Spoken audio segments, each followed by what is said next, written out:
Hello, I am Carbon Prisoner coming to you from an undisclosed parking lot before the sun comes up.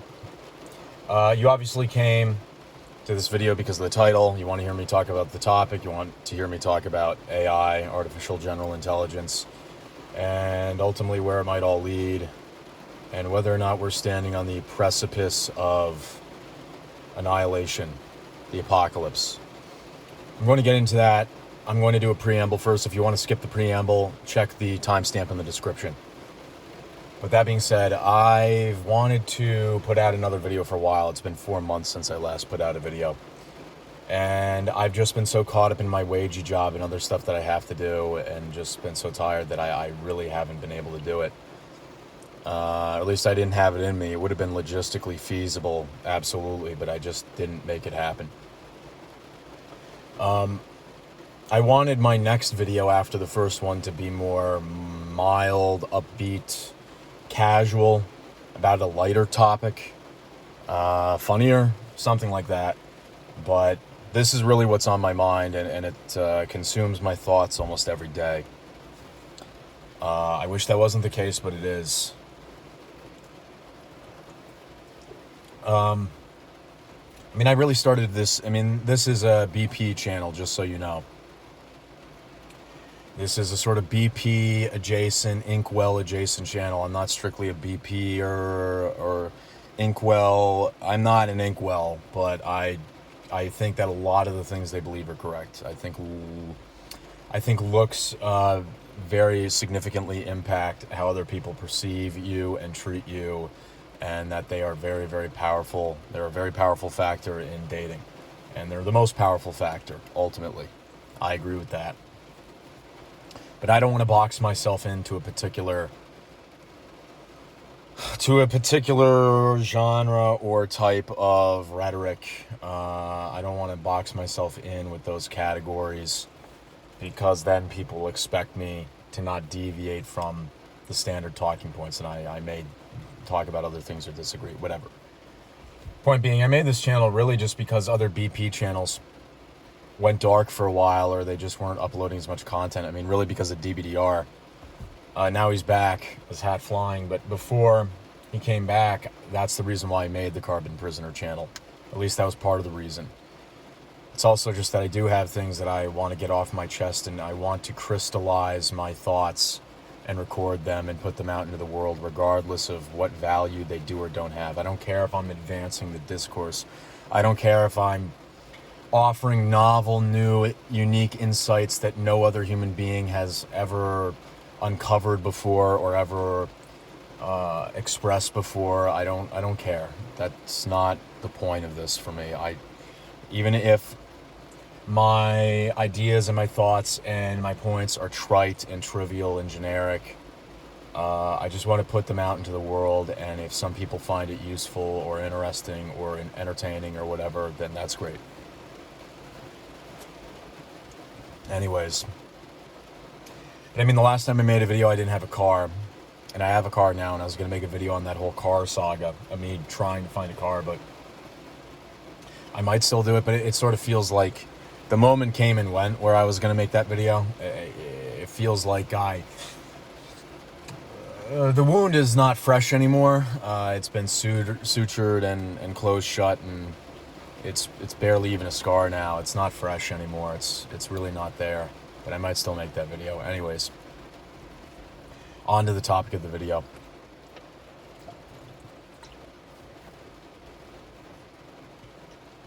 Actually, one more thing. I'm really not used to self-censoring myself for YouTube. Of course, the censorship on YouTube has been a thing for a long time. Just me merely saying the words YouTube censorship might get this video and even this channel delisted or downgraded or promoted less or suppressed in the almighty algorithm. I don't know, whatever, but I'm not used to self-censoring. I'll try to do my best, but I might slip up. Oh well. All right, now on to the main topic. Artificial general intelligence. Artificial intelligence in general. the last couple of years, the explosion in LLMs that was ushered in by the unveiling of ChatGPT 2.0 or 3.0, whichever one it was, by OpenAI. We've all been hearing endlessly about it. You can't get away from it. You can't escape it. In advertising, it's everywhere. Every other ad I see is for some new, random AI service that promises to do this, do that, build a website for you, build an app for you, replace customer service, whatever. You can't get away from it. You can't get away from the stupid Google Gemini ads. Before I go any further into the video, I just want you to know I'm not a credentialed expert or anything. I didn't even go to university. I'm actually a high school dropout. So a lot of you are going to click off immediately right there. So if my insights, my thoughts probably aren't going to be of much value to you, but whatever. AI has done basically no good for me in my life so far. It has not benefited me in any real way. I use chatbots to entertain myself occasionally, but I don't even find them that entertaining to use. And I don't want to I'm very cautious about using LLMs like OpenAI, like ChatGPT or Claude or Anthropic or whatever, or Meta's LLM or large language model or whatever it is, because I've just seen these people, normal people now for the past couple of years, have just become so independent on these large language models to think for them. Right? They'll all the time when I go online now, especially on Twitter. I refuse to call it X. Especially on Twitter, what I'll find is in debates and in arguments and conversations, people will invoke Grok as though it is the authoritative end-all, be-all oracle of all knowledge, of perfect, sublime knowledge. It's not anything new that people are outsourcing their thinking. People have always sought convenience. People have always sought the path of least resistance, but it's really insufferable for me. I can't stand it. No, shit. I spilled that. That's great. That's good. No, I didn't spill it. No, I did. Did I? Yeah, I did. Okay, oh well, too bad. Anyways, and I don't know how true this is. I don't know how prevalent or wide-reaching this was, but apparently there was some day where OpenAI, ChatGPT went down temporarily for a day, and there were a bunch of these normies posting videos about how now they can't function because they consult ChatGPT to make every decision, and they ask it, to tell them what to do and all of this. And so people are just becoming entirely dependent on it.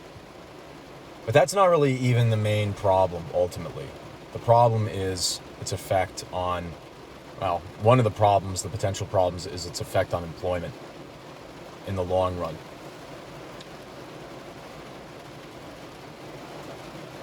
Because they are racing to achieve AGI. People who pay attention to AI, people who think about it and talk about it and pay attention to the developments,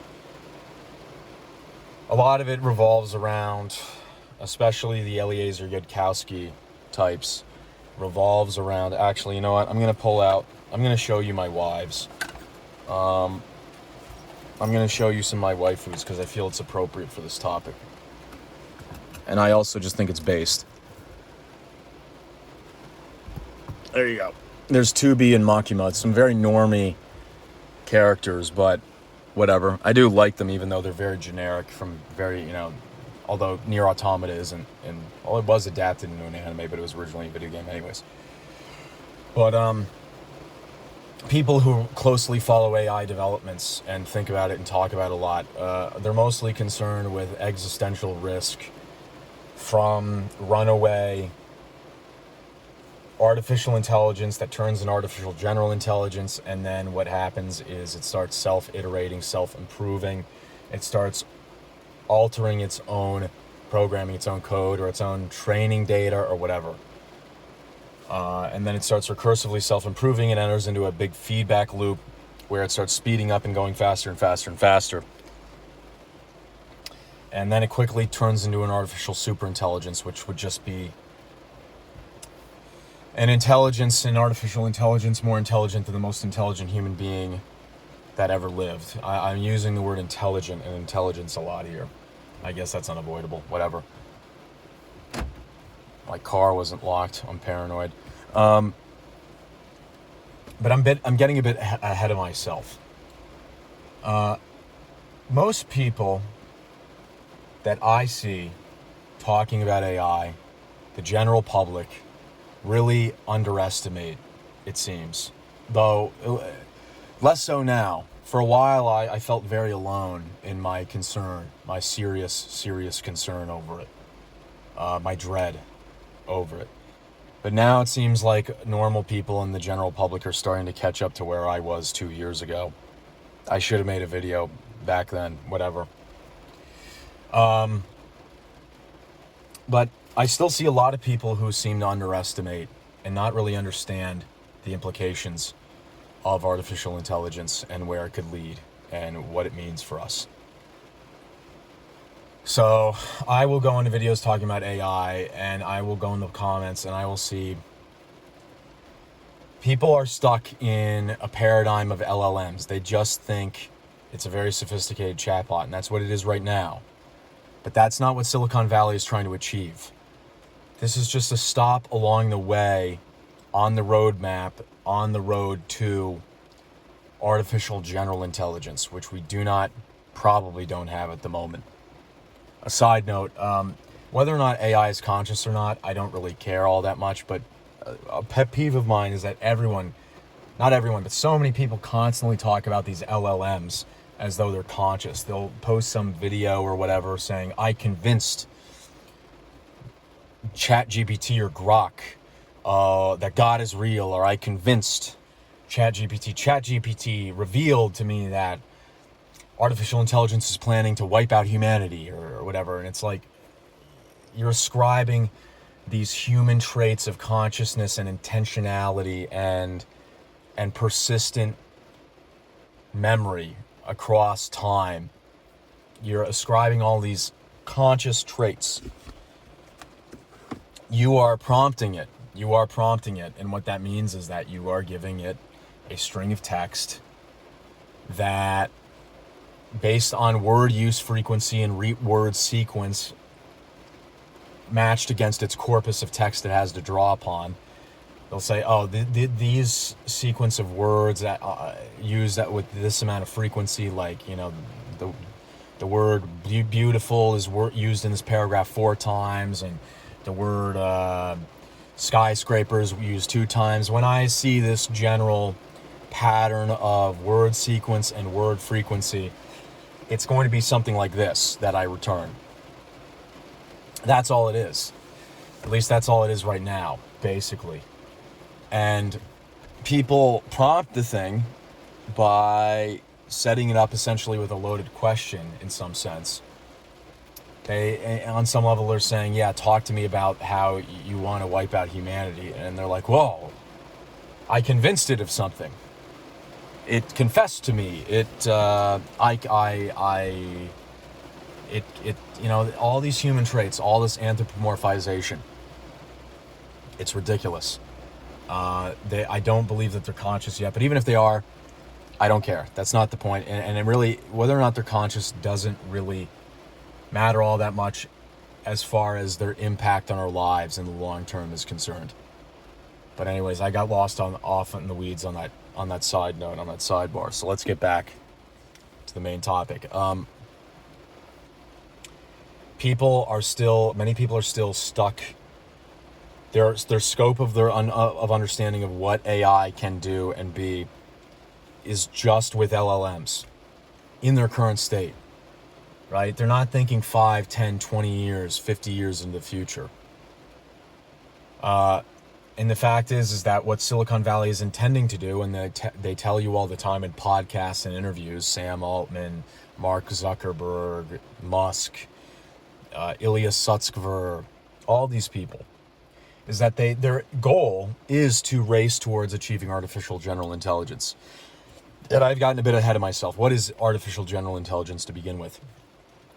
Put simply, a normal LLM or a narrow artificial intelligence is an artificial intelligence that has been over time trained with training data to be adept at a narrow particular skill or line of inquiry, but it is not transferable to other problems or other types of activities or tasks easily. An artificial general intelligence is an artificial intelligence that, as the name suggests, what it says on the tin, is a general intelligence, which means that it has the ability to adapt to, learn, and improve relatively quickly at novel new issues and problems that it hasn't been trained with tons and tons of training data on.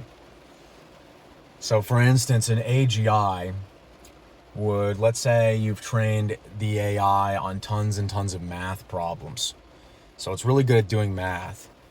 But then you put it in an Android and, you've somehow managed to make it able to articulate the servitors and the joints and the extremities, the limbs, the robotic limbs. And there's really no training data for it on how to do plumbing. An AGI, even without a bunch of training data on plumbing, would be able to, like a human, look at blueprints or start messing about with pipes and learn on the fly and adapt to the task of plumbing. That's an AGI. That probably wasn't the best example, but that's the one I came up with on the spot.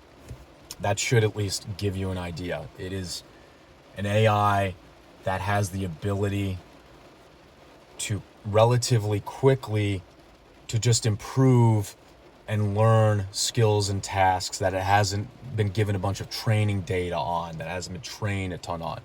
So there you go.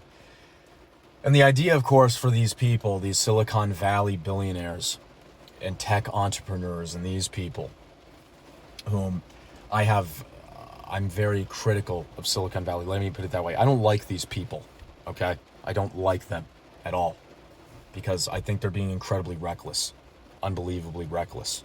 But in interviews and podcasts, they will openly state and tell you that their goal is to achieve AGI, and the belief, of course, that what comes after that is artificial superintelligence, because once AGI is achieved, it can start recursively self-improving, improving its training data or whatever.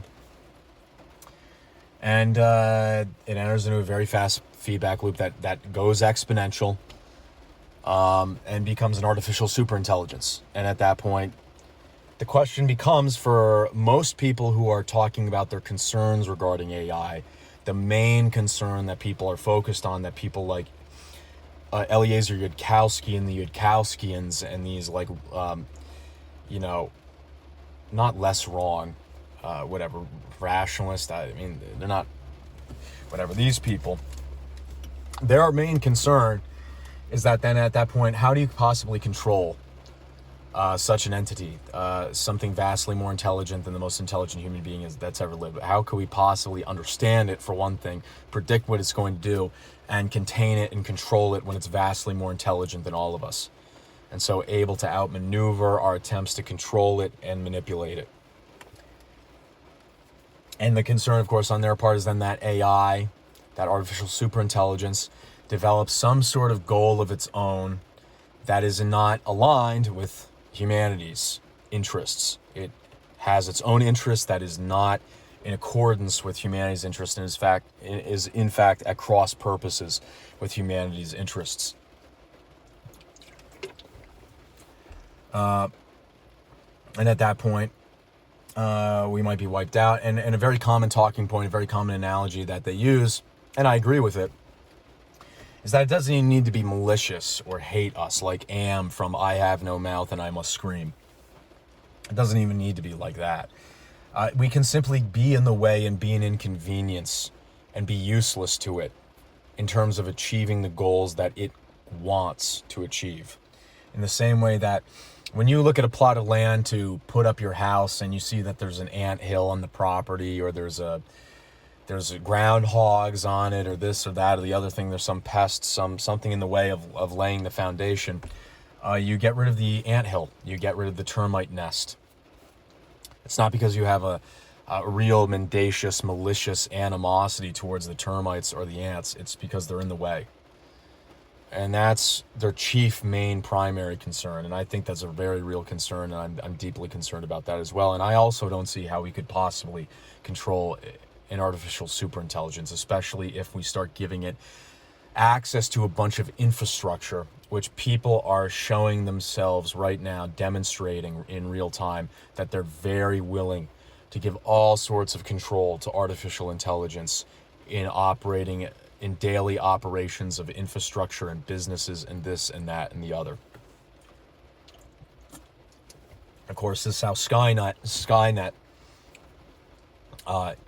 destroys much of humanity in the Terminator film franchise, where the artificial intelligence is given control of NORAD, I believe. There's a nuclear exchange. Most humanity dies in that, blah, blah, blah. Rise of the androids and the Terminators. That's all deeply concerning to me, very, very concerning. And just an aside, I wish I could go back to the 2000s so badly. I don't care if you want to say, like, oh man, everyone has always been nostalgic all throughout human history. Every generation of human beings before you thought that their youth and childhood was better, and that was just because that was when they were young and they didn't have worries of adult responsibilities, and they were ignorant, and that's all it is, man. It's not that it was any better back then in the 2000s. It's just this is a natural human instinct or trait to romanticize the past. If you're getting ready to type, I don't care. Okay, I don't give a good goddamn. I don't give a damn about. No, it was not in every respect better, but in many respects it was better. The internet was a more open, free place, the Wild West. Now it's this very, very managed, scrutinized, censored, hall monitors watching what you say, censoring you, suppressing you. Can't say what you want. The internet used to be an escape from reality. The internet used to be a place where you could escape to say what you really think and use slurs and just shoot the shit and let off steam and let out your frustration back in the 2000s when I was a kid. Because you couldn't do that in reality, because in reality everyone was school-marming you and looking over your shoulder and all of this. And it used to be, and of course it was a lot less corporate, and in a lot of ways it was more creative. Newgrounds is a great example. Newgrounds still exists technically, but you go there and it's just not the same. A lot less people uploading, and the energy isn't there, and people don't use the site all that much.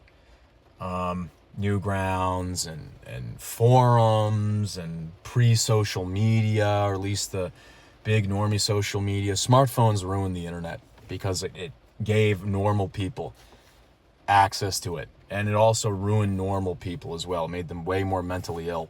Anyways, back to the main topic.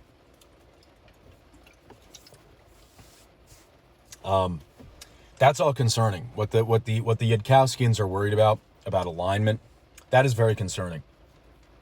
But where my mind goes is like, let's say that we do solve quote unquote alignment somehow.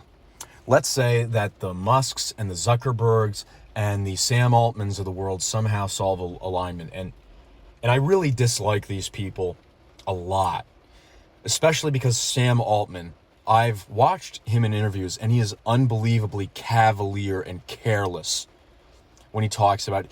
He gives the topic nowhere near the amount of gravity that it demands, because these people are gambling with all of our lives.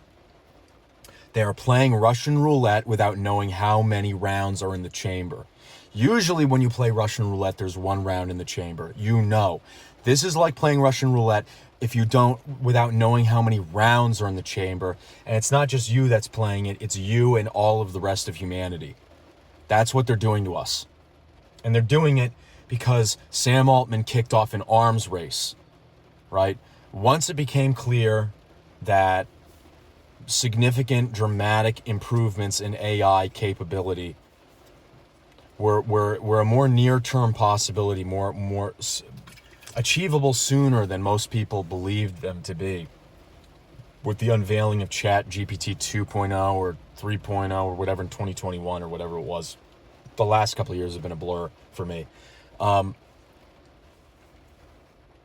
Once he did that, then it became clear to people, oh, this is serious. This is something that could completely change the world radically. In fact, it may be the most important technological advancement, invention that humanity ever produces.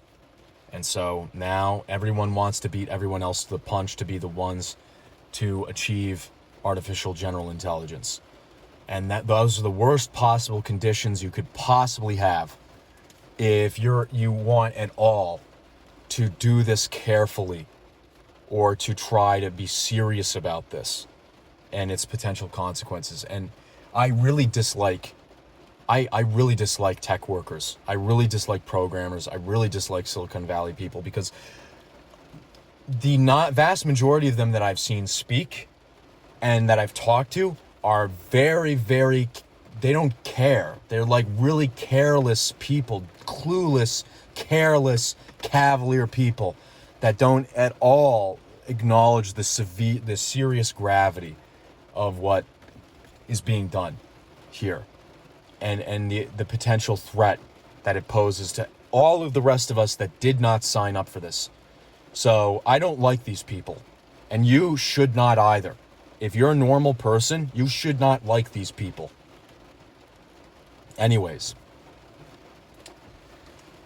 But anyway, my point is that yes, alignment is a concern, but where my mind drifts is, let's say we do solve alignment, okay? What then? Because Sam Altman talks about aligning AI with quote-unquote human values. What are those? He says this as though there's some one single worldview that all of humanity shares, which is not true. There are dozens of different religions. There are dozens of different ideologies. There are dozens of different philosophical positions. There's solipsism and nihilism and idealism. And by idealism, I don't mean like optimism. I mean idealism as in like, I don't know, Kantian idealism, where the fabric of reality is not made up of exclusively or primarily material matter, but that reality in life is actually, in fact, an emanation of the mind and not of material matter. That idealism. There's atheists and Christians and Muslims and Buddhists and this and that and the other, and there's men and women and different racial, like there's no unified human ethical framework or human worldview or human moral system. The closest thing is really basic things like I want to eat and not starve. I want to stick my appendage in a woman's hole. I'm trying to I don't know what I'm supposed to self-censor and what I'm not supposed to self-censor to not get suppressed by YouTube. Like I just want to say, like, I want, like, fuck a woman, you know. So you want to eat food, you want to have sex. You want to do those things. But that's not even just human, that's mammalian. But not even all humans want to do those things. There are human beings that are anorexics. There are human beings that starve themselves. There are human beings that don't care about food. The overwhelming majority of human beings don't want to starve. But not all human beings. It's not universal. There are no human values. And that's what this guy says. He says, we're going to align it to human values. And what that really means is like lefty Bay Area, Silicon Valley, like really leftist values. That's what that means. But let's say that AI doesn't go rogue. Let's say that ASI somehow manages to be controlled and brought into alignment with at least a subset of humanity's goals, aspirations, and values. Who is it going to be? If it's the billionaires, if it's the Sam Altmans and the Musks and the Sutzkevers of the world, then, all of the corporations in the world are furiously trying to automate everything they can because they don't want human workers. That is ultimately the crux of the issue. That is what I have been beating around the bush on for 30 minutes, is that corporations do not want human workers, and the ultimate end goal, if it's aligned for the elites, is human obsolescence. And when you have human obsolescence, it means you don't need human workers anymore at all. And of course, I keep seeing people say things like, what do these companies think is going to happen when they automate away all of the jobs and no one has any money any longer to buy their products? And that brings us, and what that question misses is that that's not what it's about. That question misses that. Here's something to think about. What is the point of the economy from the perspective of an elite? And by elite, I mean any elite class all throughout history. Aristocrats in the medieval feudal period in Europe, modern merchant billionaire CEO, tech venture capitalists now. What is the point of the economy from their point of view?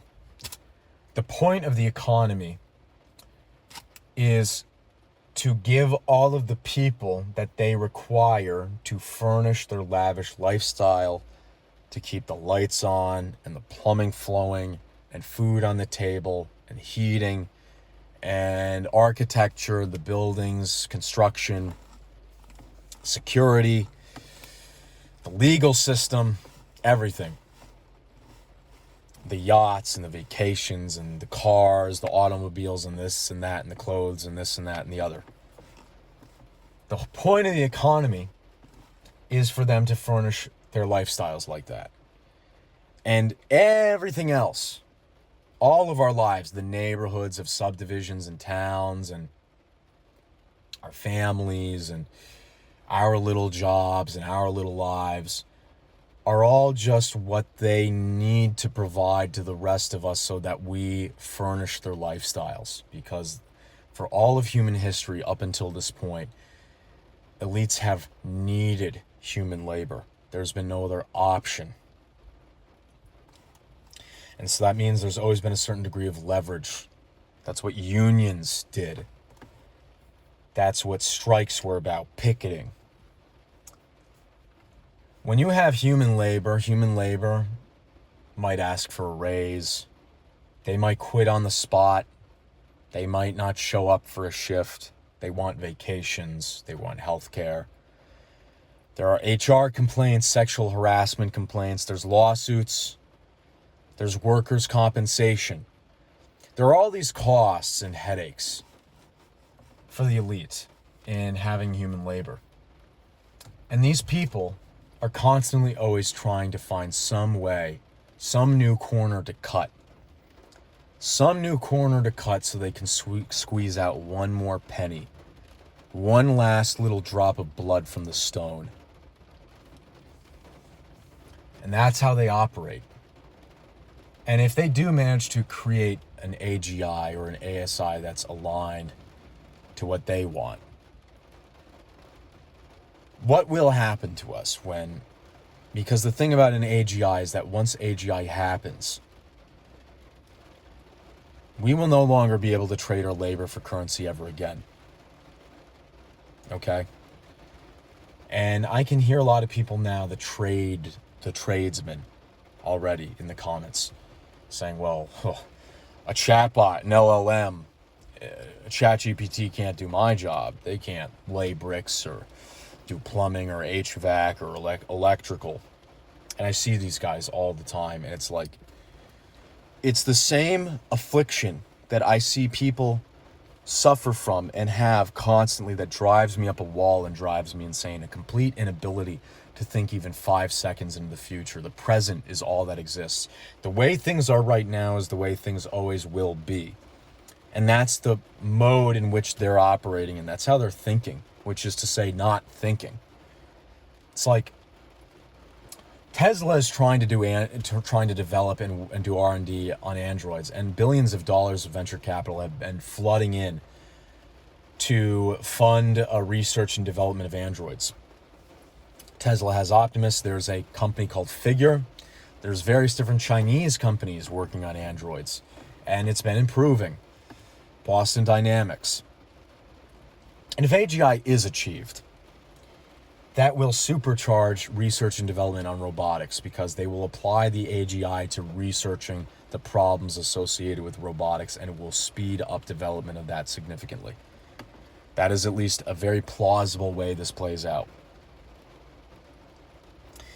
And if they do that, then what they will do is they will integrate an AGI or even an ASI in the Android, and they will take your plumbing job. You will be replaced after the white collar workers. It will take longer for it to reach you. But their goal is to replace you. You understand? That is their goal. Their goal is to put you out of work forever, for the rest of your life. And at that point, the only thing that will matter, when none of us can trade our labor for currency ever again. You think we have no leverage now? You think we're powerless now? How powerless will we be when you are never going to be able to trade your labor, time, and energy for money ever again? At that point, the only thing that will matter is whether or not you own things, land, resources, stocks. How much money do you have? Do you have gold, this, that, the other? Do you own a company? Are you a CEO? Or are you a major shareholder? That's the only thing that will matter, because that will be the only way you will be able to make money or do anything. And of course, they throw out this solution of UBI, and let's say, I see three major ways of this whole entire mess playing out. Scenario one, they don't do anything at all to prepare society for the consequences of what they are bringing about and what they're in the process of creating right now. In that case, the economy implodes in a way never before seen in all of human history. I don't just mean the last 100 years, I mean the last 6,000 years of recorded human history of permanent settlements and agriculture and all of that. Because the Great Depression was 25 or 30% unemployment, this would be 90, 95, close to 100%, maybe even 100% unemployment almost, except maybe for the top executives where they're quote-unquote employed. Because they can just service each other at that point. They don't need you. They can have all of the androids and robots and automated systems harvest the crops and ship the food and do self-driving trucks and take care of, and they can have androids equipped with, integrated with artificial general intelligence, doing the plumbing and keeping the lights on. So they can furnish their lifestyles, you see? At that point, they won't need people. And so if they don't do anything to prepare for this, the economy will implode, and it will be chaos globally, or at least in the industrialized world. I won't be surprised if actually this takes a while to reach the third world. It might be that the first world plunges into chaos before the third world does. And in fact, maybe in this scenario, the third world will become an improvement, will become a better choice than the first world. In this scenario, it's possible, because this technology will take longer to reach there and be implemented and rolled out en masse. And I don't know what happens with that. Maybe it just unparalleled, unprecedented chaos and misery and suffering, never before seen. People starving and not being able to pay rent, their mortgages, everything just implodes. The economy truly collapses in a way that no economy has ever collapsed. Not even Weimar Germany, not hyperinflation of the Zimbabwean dollar, nothing. No parallel. That's scenario one. Scenario two, they do either ahead of time prepare some cushions, some measures, some preparations to prepare society for this and to cushion the blow and soften the blow in the form of things like UBI. And you might say, great, I'll never have to work again. I'll never have to go to my miserable job ever again. But what you have to ask yourself is, at that point, you will be entirely dependent for the rest of your life on the mercy and benevolence and largesse of governments and billionaires to give you money to live. for everything. You will be completely helpless, like a baby. Will they be so benevolent? How can we say that there won't be strings attached? Every single time every political system sells itself to the general public in the most favorable terms and the most flattering terms and the most positive portrayal possible. North Korea calls itself the Democratic People's Republic of North Korea. They don't say the horrific, terrible, awful, tyrannical dictatorship of North Korea. That's not what they call themselves. That's not how they sell themselves. They sell themselves as the Democratic People's Republic of North Korea. And everyone does this. And every political system does this. And then when it's put into practice, when it's implemented in the real world, they might say that, yes, UBI is going to be truly universal. There will be no strings attached. There will be a flat, equal sum given to everyone equally. Do we really believe that will actually be the case in reality?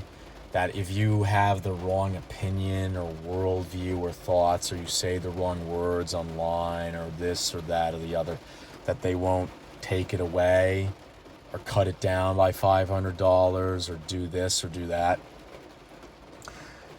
Do you really think that the elites of this world are so kind and benevolent? I don't feel that they are. If you look at everything that's happened up until this point, and if you look at how they've behaved up until this point, do they strike you as being so benevolent and so harmless, so soft, so kind? They don't to me. They don't to me at all. That's scenario 2. And in scenario 2, the handful of billionaires who usher in this unprecedented technological and societal shift in all of human history, if they can control the AGI, if they can control it, they will cement themselves in something like a permanent, eternal dynasty, because they will be at this crucial moment where everything changes. They will be the people that have billions of dollars and own these companies and own the androids that everyone will be using.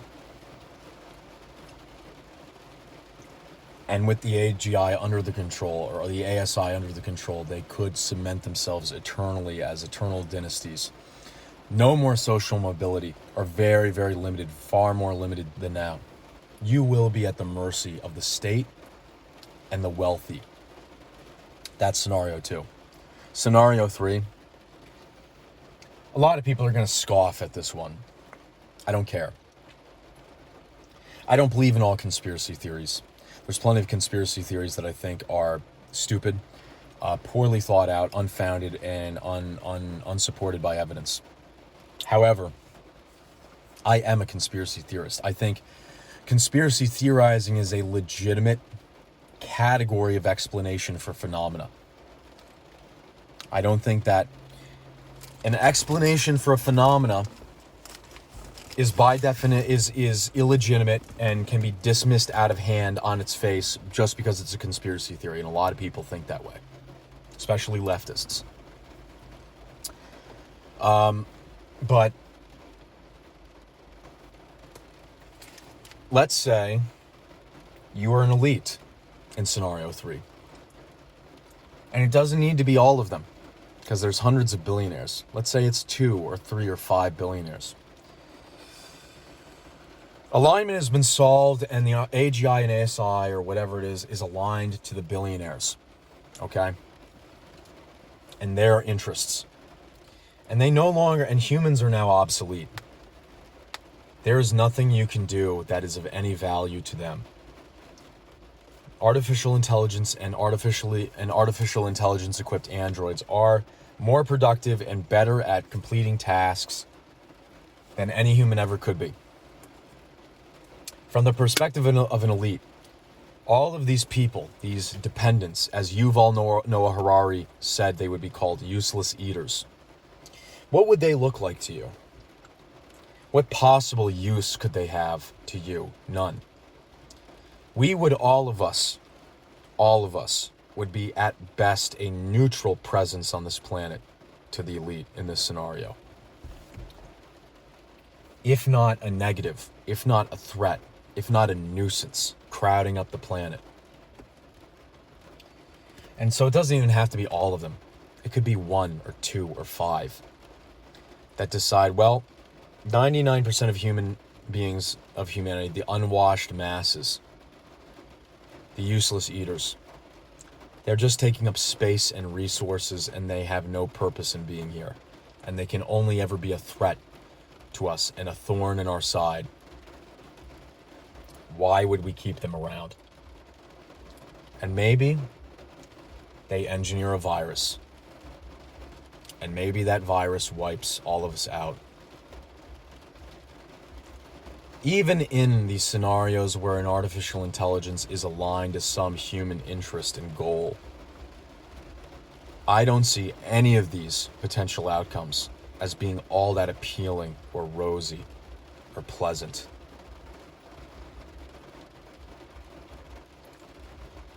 I try not to think about this every day, but they're racing towards it.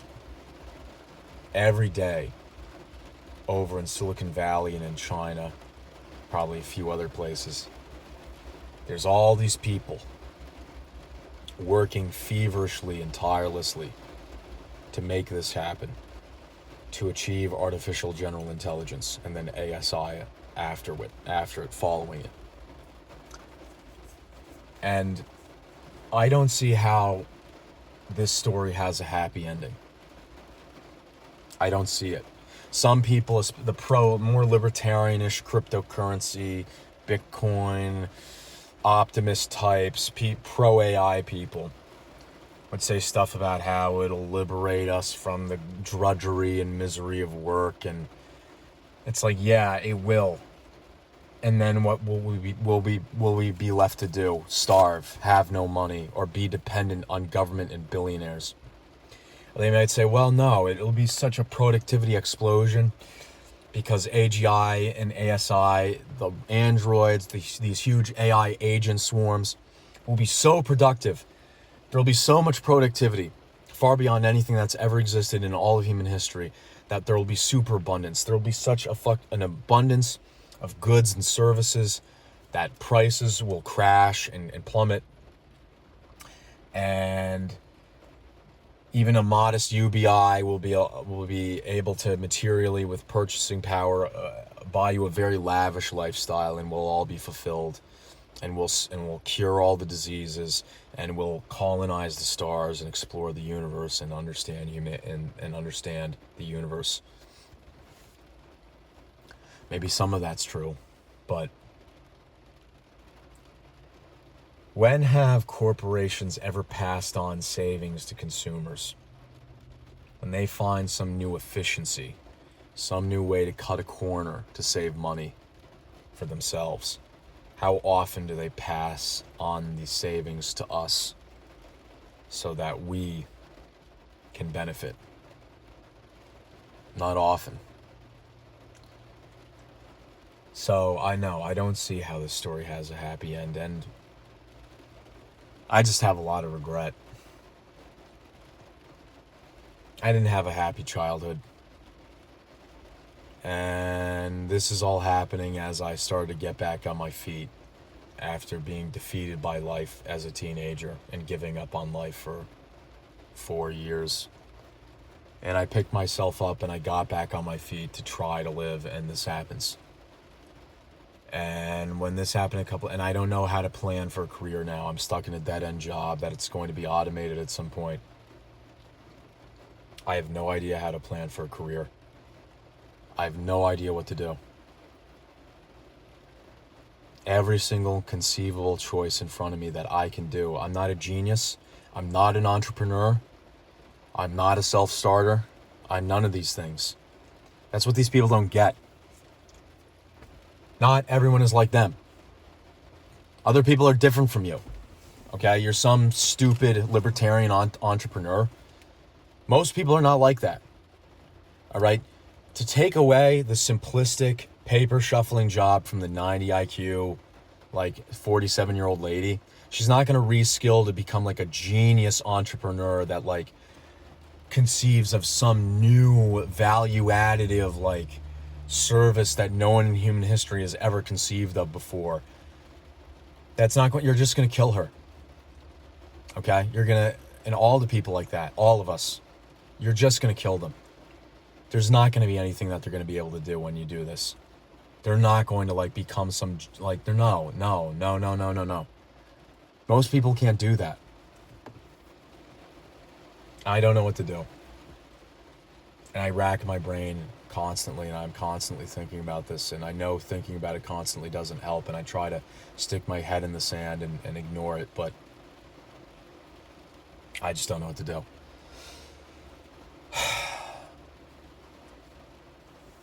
I mean, I'm 27, and really those 27 years, most of it I threw into a big black hole. I sat in my room and I stared at a computer screen. And that was because to a significant degree, what was outside my room was not all that appealing or that great or that worth the effort, to be honest. But I still regret the way things have turned out, and I wish things had gone differently, and I just miss the 2000s so much. I really do. Video games were still good, and normies hadn't discovered anime and ruined it like they're ruining it now. Normal people ruining anime. People that should be watching football and listening to Kendrick Lamar. Like, people that should not be into anime and like getting into the discussion forums or again on Twitter and like flooding everything with their horrible, stupid opinions and trying to like police it and trying to like the Puritan, like remove all the fan service and the sexual aspects and the big booba, the big boobs and the this and that and the other and like the weird stuff. I liked anime because it was weird, because it was an escape from a crappy reality when I was a kid. Reality sucked. And I liked anime because it was weird and not realistic. And anyways, but that's not the point of the video. I just wish I could go back so badly before all this insanity. Oh well. Too bad. So sad. Better luck next time. The only thing I hope for is that Silicon Valley and China hit a wall in development, diminishing returns, that they had a big rise in improvement and advancement in research for a couple of years there, and then it levels off. And I'm not saying it would level off forever. If the technology advances at any rate at all, then someday you're going to get there, right? But at least hit a wall for a couple of decades. At least hit a wall for a little while so I can live my life. But even if that happened, there's a number of other couple existential threats, whether you believe in them or not, that at least a lot of people believe we're facing, that could destroy everything and destroy us all. So even if what I just said happens and we're sort of saved from the threat of this by